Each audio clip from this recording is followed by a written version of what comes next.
দেখুন, এই সেপ্টেম্বর মাস এরকম 2022 সালে আমাদের প্রাইমারি টেট উত্তীর্ণদের টেট নোটিফিকেশান বের হয়েছিল। আজকে সেপ্টেম্বর মাস 2025, দীর্ঘ 3 বছর। প্রাথমিক শিক্ষা পর্ষদ সভাপতি গৌতম পাল মহাশয় ঘোষণা করেছিলেন, আপনারা টেট উত্তীর্ণ হয়েছেন, আপনাদের বছরের ন্যূনতম 2বার নিয়োগ হবে, কোনো টেট পাস বসে থাকবে না। কিন্তু গত 3 বছরে আমাদের নিয়োগ তো দূর, একবার সুযোগ দেওয়া হয়নি। মুখ্যমন্ত্রী বলছেন 1 লক্ষ শূন্যপদ আছে। ইতিমধ্যে আপনারা দেখেছেন খোদ বিকাশ ভবন একটা তথ্য দিয়েছে, সেখানে পরিষ্কার বলছে 2215টি রাজ্যের প্রাথমিক বিদ্যালয় শিক্ষক শূন্য, 49,368খানা প্রাইমারি স্কুল আছে, সেখানে একজন করে শিক্ষক নিয়োগ হলে সেখানে প্রায় 50,000 নিয়োগ হবে।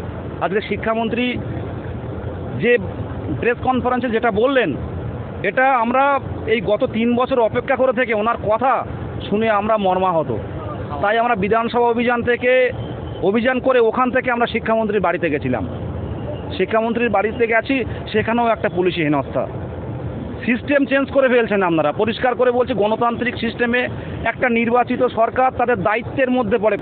শিক্ষামন্ত্রী বাড়িতেই আছেন যেটা শুনলাম, কিন্তু উনি দেখা করেননি, বলল সিস্টেম আছে। একটা জনপ্রতিনিধির সাথে দেখা করতে গত 3 বছরে কত সিস্টেম আমরা করেছি, কিন্তু দেখা পাইনি।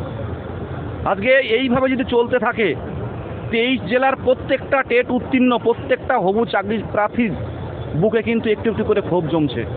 আর একটু একটু ক্ষোভ থেকে কিন্তু বড় একটা রাজপথের লড়াই কিন্তু হবে। এটা থেকে কিন্তু আপনারা সাবধান। দ্রুত 50,000 শূন্য পদে অবিলম্বে ইন্টারভিউ নোটিশ প্রকাশ করুন এবং গণতান্ত্রিক পদ্ধতিতে স্বচ্ছ নিয়োগ দিন।